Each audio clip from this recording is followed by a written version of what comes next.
They asked me to resign. Here's what happens when you resign. You suddenly lose your canonical canon law protections as a pastor. At which time, they can say, well, I want to send you to St. Luke's for a little indoctrination training. I want you to go be a chaplain at an old folks home way out in Timbuktu, where nobody will ever hear from you again, right? As long as you're a pastor, they can't do that, because I'm a pastor.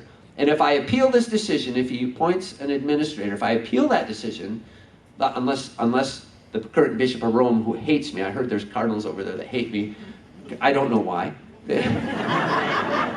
Unless he kind of fast tracks it, which has been known to happen, it's maybe a year or something, where I'll be a pastor without a parish, so to speak. I won't be able to work in the parish. Now he could, and he could also, he could say, well, I'm also taking away your faculties. But here's the thing. Everybody's going to know now. Whereas before, with all these other priests who have been persecuted, nobody really hears, nobody knows how to do anything. That day is over, bishops of the United States, because now we're coming back.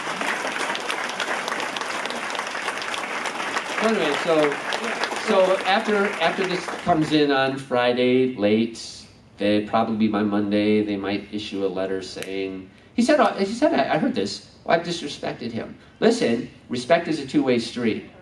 Who disrespected who? You know full well that over 30 times, despite my disagreement with him, I have not said it publicly, for over 30 times in homilies I have praised him and said he was superior to all the other bishops who closed their churches and denied people the sacraments. I have praised him. In interview after interview, somehow now there's this idea that somehow I disrespected him. Listen, disrespect is a two-way street. If anybody disrespected anybody, it's you disrespected me. And if any bishop if any person the bishops disrespected every single one of you when they denied you access to the sacraments.